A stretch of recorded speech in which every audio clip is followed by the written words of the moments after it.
Okay, so let's have a look. Where did we get up to? Oh, that's right. We got up to section 3. So, we got everyone's focus and undivided attention and all of the good things. Yes, yes? All right, now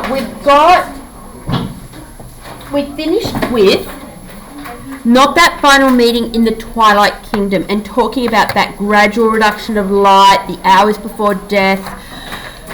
We are about to have a look now at section 3. Let me just get this into the right position for you. I might do it this way.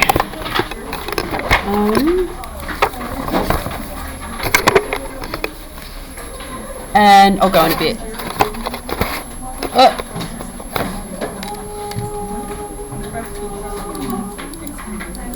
Okay, are we good? We ready? This is the dead land. This is the cactus land. Guys, without talking. Girls. What's wrong? Nothing. I'm just grabbing my pencil case. Okay. This is the dead land. This is the cactus land. Here the stone images are raised. Here they receive the supplication of a dead man's hand under the twinkle of a fading star.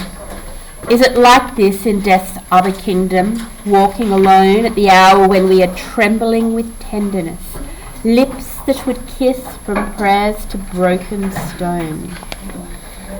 Okay, so we've got this, we've got a NAFRA all the way through this poem, don't we, with lots of places where we have the that repetition of, we have it at the start, we are the Hollw Men, we are the stuffed men. And so your NAFRA here changes to this is the dead land, this is the cactus land. And there's a real sense of firmness, I think, there. There's the desert imagery, so something that's dead, cactus land, we're talking about that desert imagery. There's the sterility of the modern world that's being conveyed there, that lack of the beauty of nature. So let's write for this, let's firstly make a note of the anaphora here.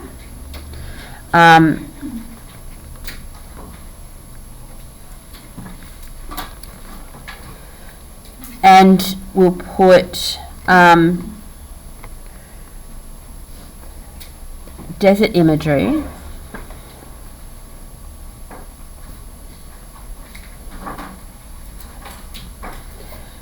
sterility of modern world,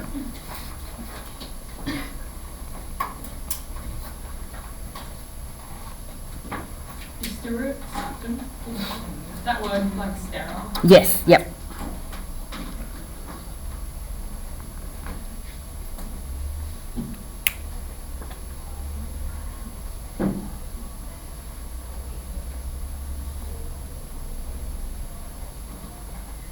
Now notice as well, we've had a shift from there to here.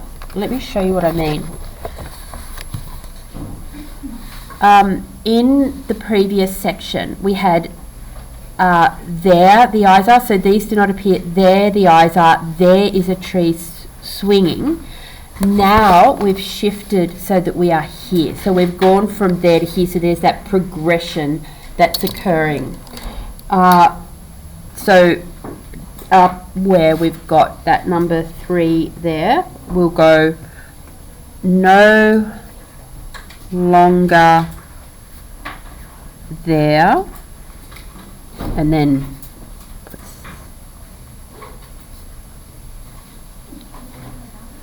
no longer there, which is in section 2, now here. And so that also adds, I guess, to this tone of certainty, or tone of, it's more than certainty, it's like a tone of harshness almost. This is, or the imperative. Actually, you know what I think I'm thinking of? That high modality. So I think it's the tone of harshness that comes through with the high modality.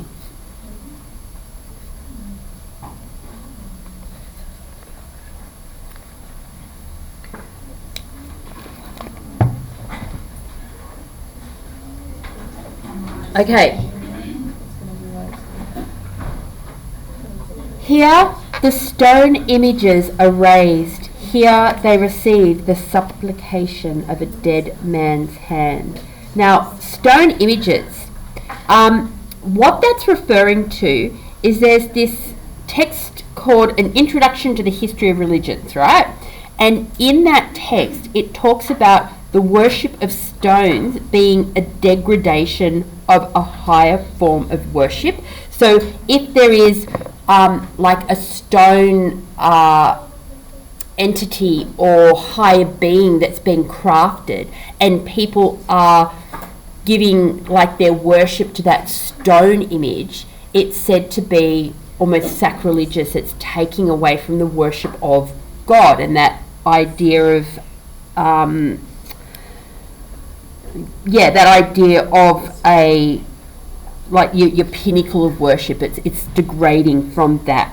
So what we can refer to it like as false gods, so that raising of the stones. And if you think about, like, throughout history there's been so many different interpretations of religion and so many different religions, and with that people have crafted these amazing like buildings and statues and things that are given as things of worship. And in the Christian religion that Eliot's referring to here, those are considered to be false gods. So if we've got this dead land, this cactus land that's got this desert imagery, they also have the worshipping of the false gods. So for our annotation, let's write stone images, let's say false gods,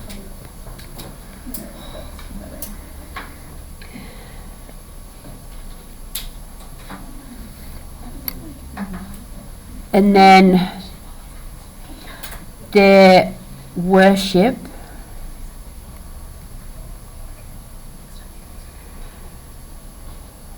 is a degradation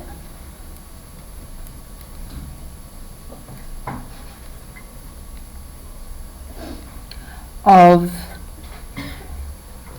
higher forms of worship. And so for Eliot's context, he's talking about the Christian God. Now also, because he's talking about this consumeristic, hedonistic, self-centered modern world, he could also here be alluding to the worship of things like money and the worship of possessions and things that are self-serving, that he felt led to that soullessness of man. Why don't we just the modern worship of money and material possessions.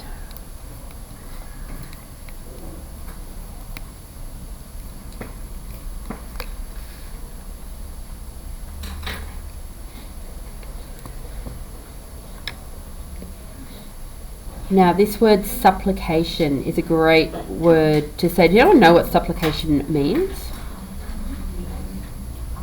Anyone know? No? Okay. I've got the definition here for you. Now, you don't need to write this down. You just need to know what it is.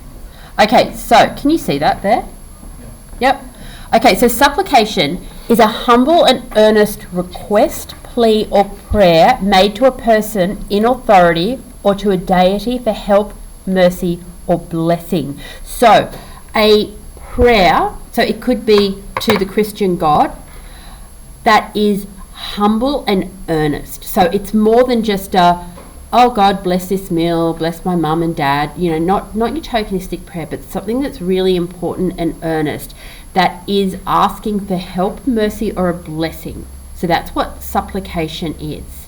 And here we've got, they receive the supplication of a dead man's hand under the twinkle of a fading star. So the image of the dead man's hand, we've got this disembodied hand, this synecdoche again, and it is, actually I think rather than synecdoche, it's probably monotony, because it is referring to something quite specific. What do you think of when we're talking about these religious connotations of a dead man? Who's the dead man? Jesus, yeah. But we talk about the crucifixion of Jesus and his rising into, ascending into heaven to sit at the right hand of God, and all of these religious ways we refer to it. It's not often that we go, he's a dead man. There's something really brutal and cold and humanizing, I think, in saying that. And so if they receive the supplication of a dead man's hand, it makes the prayers for mercy seem like pointless. I think it's almost saying, is he only a dead man? And it's beautiful to say, ironically, the supplication of a dead man's hand. There's something really lyrical and beauty in saying that, but it's such a harsh, depressing image. Let's write down. So if you want to put a reminder for yourself about what supplication is.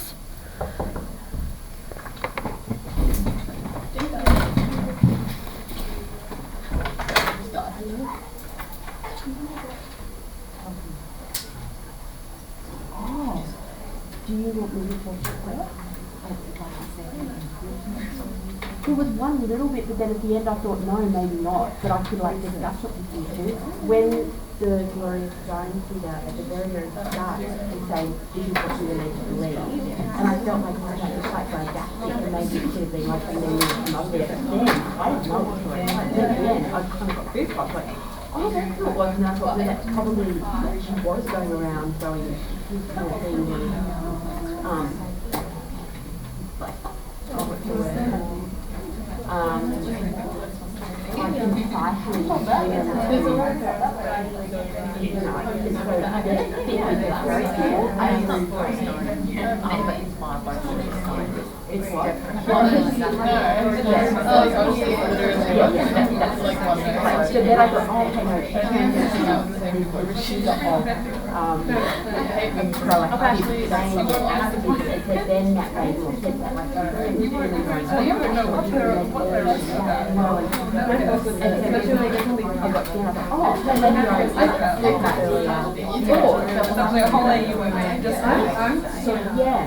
but it was sort of something like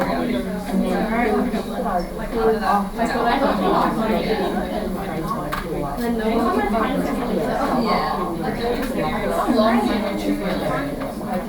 then I believe the story.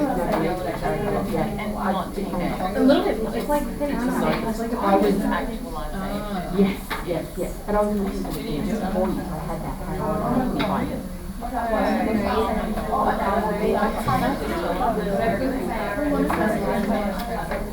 Okay, sorry guys. Now, so if you wanted to make a note for yourself, if you think, I'm not going to remember what supplication means, let's just at the side, I'm just going to turn mine to the side here, and we can put humble, and I think that's the key here. It's a humble and earnest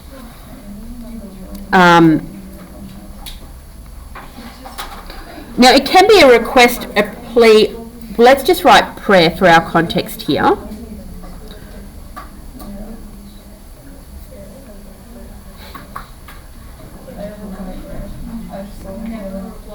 To a deity Oh, it's not I, it's E-I, sorry. Deity. Deity? Yes, that's right, I'm deity. Deity. I'll make it so that you can actually read that. Alright guys, can I get the chatter to go away now? For help, mercy, or a blessing.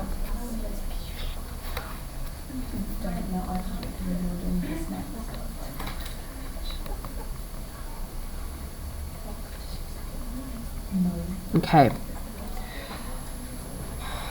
So, if we've got that understanding, and then we're going to write just something about this use of the imagery of a dead man's hand. I think what it ultimately does, if you know how a moment ago I was saying it like takes away that glory of the crucifixion and the ascension into heaven, and all of that suddenly becomes he's just a dead man. So then the hope is gone, that belief is gone. It's like cutting off the hope that faith brings.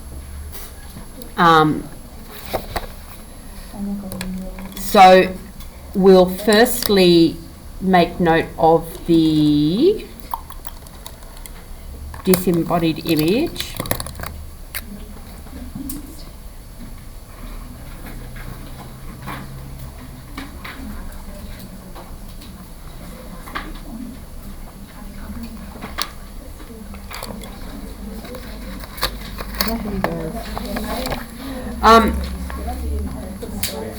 This is metonym, which is very, very similar but a little bit different to synecdoche. So synecdoche, the small part referring to the whole, whereas metonym is a word or expression. You should have this written on the back of your books, used as a substitute for something else.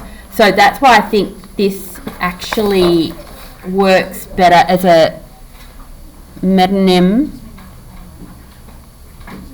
for Jesus, that reduces him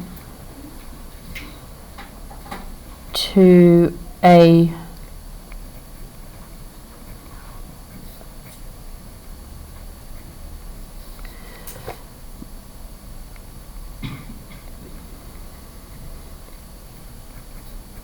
okay, so if it's a metonym for Jesus, that reduces him to a mortal being, because the whole point is that he's immortal because he goes on to live in the afterlife, and that's what differentiates Jesus from the rest of us, because he was able to rise from the dead, which we of course cannot do. So here he's just been reduced to what man is. It takes away that religious meaning from him, and removing all hope. The supplication of a dead man's hand. It's so harsh. Under the twinkle of a fading star. So we had the twilight kingdom, the gradual reduction of light. We had the fading star previously, and so here that fading star has become the twinkle of a fading star. We also have an allusion here to what? Something sweet and innocent. With the word twinkle. Yeah, the nursery rhyme. Twinkle, twinkle, little star. Twinkle, twinkle, little star. So, he's kind of mixing up these images of like harshness and innocence and getting them all entangled. Yeah. Nursery rhyme made back when Eliot was writing. Absolutely, yes. It's really old.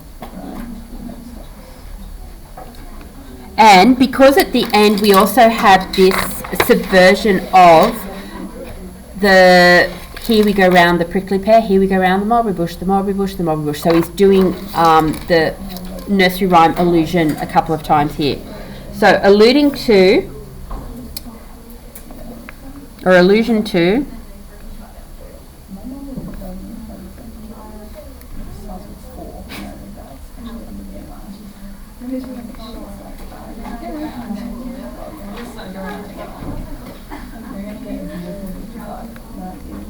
Okay, allusion to Twinkle Twinkle Little Star, plus, guys, this now, fading star, now we can claim the repetition because we had the fading star in the previous section, in the previous stanza.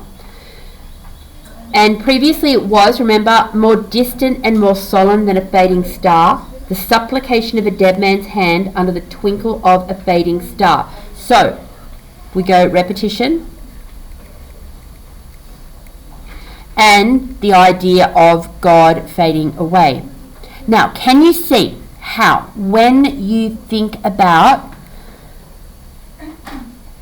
the immortal Jesus, our God, our deity, if he's faded away into just a dead man, a mortal man, and then we're linking it with this star that is supposed to be drawing us to Christ, that we follow, but it's fading, it's going away. So in this modern world, all of these things that had been not only believed in but relied upon, they're fading away, they're going, they're disappearing. Alex? That way? Yep.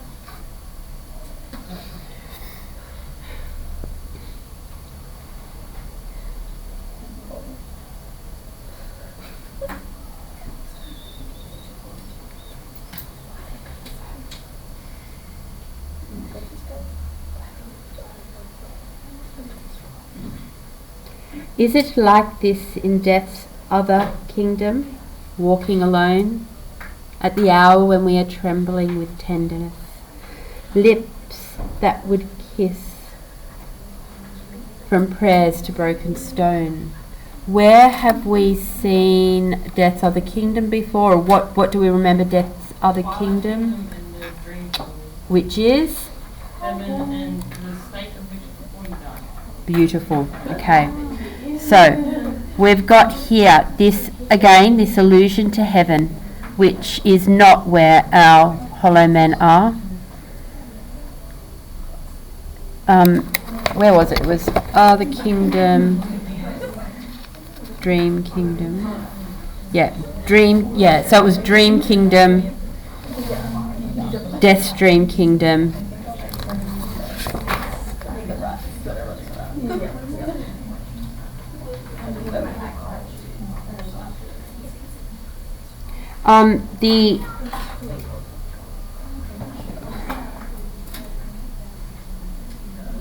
Now, interestingly, there's a couple of things happening. There's a couple of things happening here. It's not so interesting. That happens with all of Eliot's poetry, so I need not say that. Is it like this? Well, is it like what? For a start, what's he talking about? I don't know. Is it like this? In death's other kingdom, walking alone. In Heart of Darkness, there is a very, very famous line from Heart of Darkness that says, "We live as we dream alone." Has anyone heard that quote before? We live as we dream alone. It's from Heart of Darkness. So, underline walking alone. And then remember our acronym for Heart of Darkness is HOD. And we're just going to put the quote, "We live, girls, as we dream alone at the hour when we are trembling with tenderness." Trembling with tenderness. I think that's also quite beautiful to say, this lyricism that I keep referring to with, all of Eliot's poetry. We've got this trembling with tenderness. And it's I don't know, it's not a juxtaposition of terms, because trembling, you can be trembling with desire and with love and with tenderness, but trembling is a bit ambiguous, isn't it? Because we can also tremble with fear.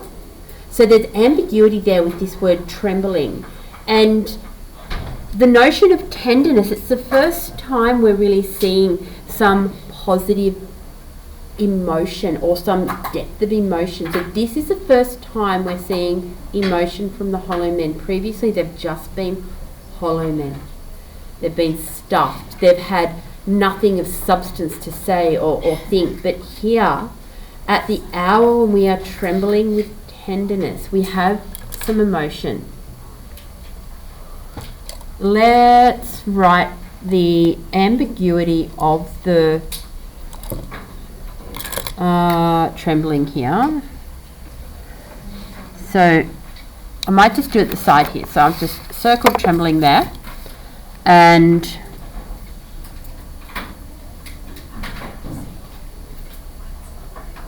ambiguous,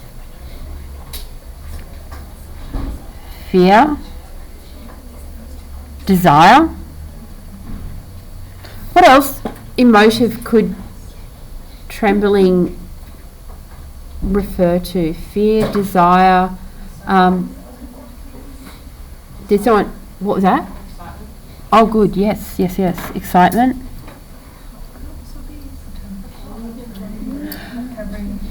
Yeah, it could be the temperature, it could be cold. So with all of that, there's feeling, and there's more extremes of feeling, because we don't tremble normally, okay? If you're so frightened or so excited or in such anticipation of something that you're trembling, you're at that extreme of the emotion. It's the same with the temperature. If it's so cold that you're trembling, it's the extremes, isn't it? So the extremes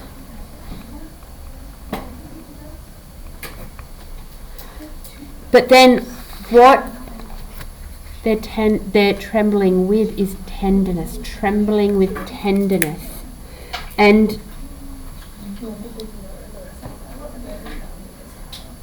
if we just make note of this as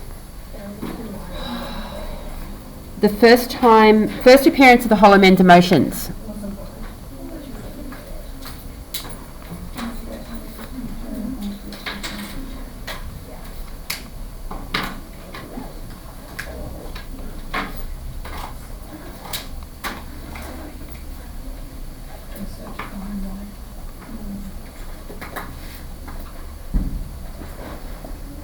Lips that would kiss from prayers to broken stone.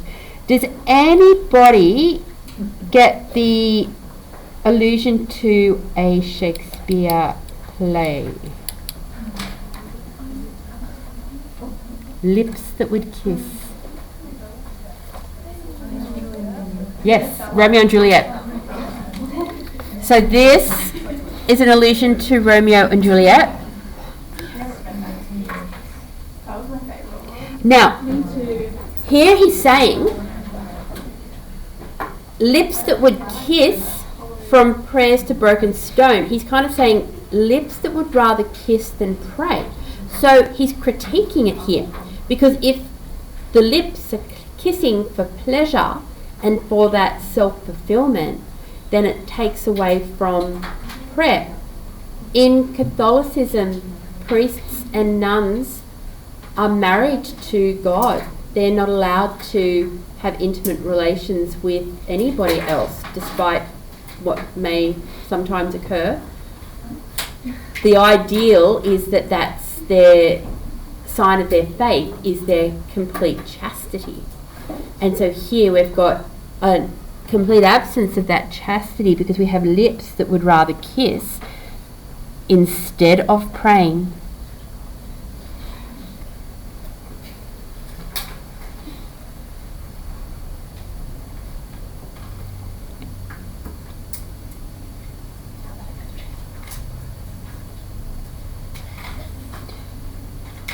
Allusion to Romeo and Juliet. So with both of those, it's the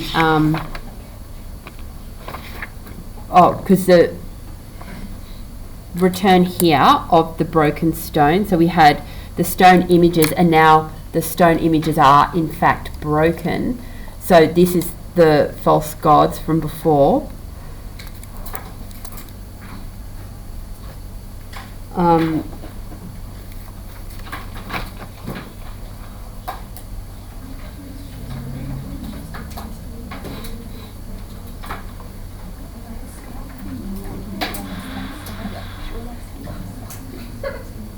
And we're going to add to that false gods that distort reality. And these two things together give us, so the false gods, the lips that would kiss, the trembling with tenderness, all of these things contribute to the idea of living for the moment.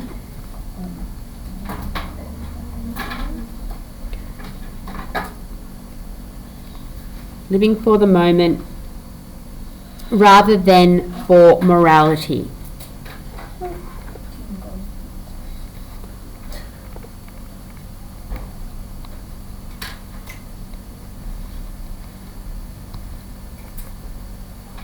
Lips that would kiss form prayers to broken stone. Not from prayers, I think I said from prayers before. Form prayers to broken stone. So, meaning, if there is this lack of morality in action, then those prayers then are given to false gods. It's a distortion of reality. I guess to sum up, he's saying if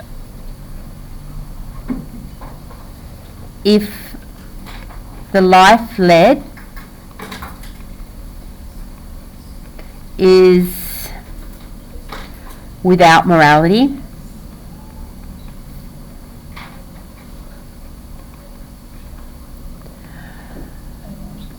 the prayer for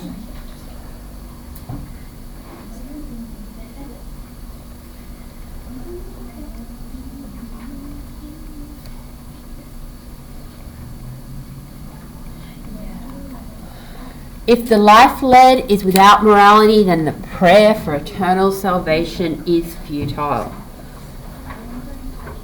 Hence, purgatory. So, if you go about doing whatever you want, and then at the end you go, oh, gee, God, please forgive me for my sins, grant me access into heaven, thank you. You might just find yourself in purgatory, not in death's dream kingdom.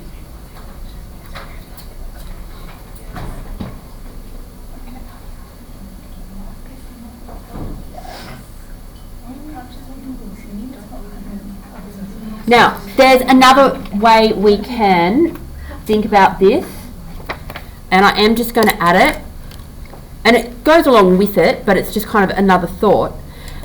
The fact that we've got these, the appearance here of these emotions and this trembling, because trembling, oh, that's the other thing it can be, is nervousness, isn't it? So, let's add to our little list here that we had ambiguous fear, desire, excitement, nervousness, nervous. So, if there's a nervousness in the trembling with tenderness, wanting to kiss, then there's this desire for intimacy, a longing to give love, which cannot be accomplished because of the spiritual devastation of the place. If you think back to the images of the tree swinging and the behaving as the wind behaves, like going back and forth but without any sense of direction, and the we are the stuffed men, we are the hollow men, the bit where it was about our dried voices when we whisper together, and we wrote about that as being the the meaninglessness of what they had to say. So of all of that, there's just this lack of everything. But then this desire for connection and for love, they can't quite manage their way to that because of this spiritual desert. We're going to write that like this. Maybe just here. And because it kind of encompasses all of this. So it represents a longing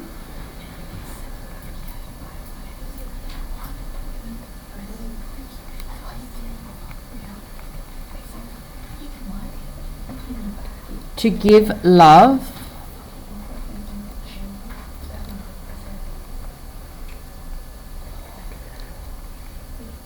to have love. Oh, I'm actually going to say to have connection rather than love. To have connection which cannot be accomplished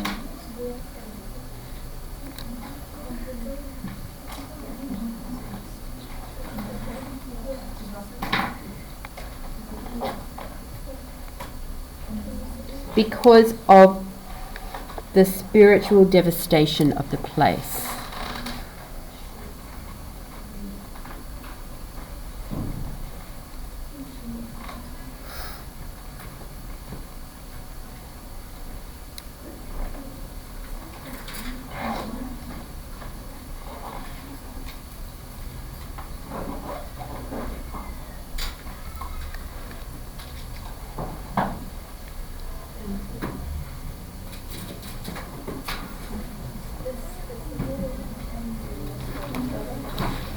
What time's the bell go? Look at us, just doing the perfect finishings. We're going to finish this tomorrow quite easily. The next bit we can get through quite quickly. And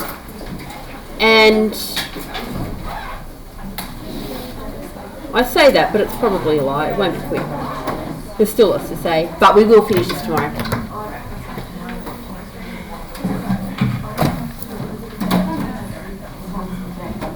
Anyone need me to go back to any bit?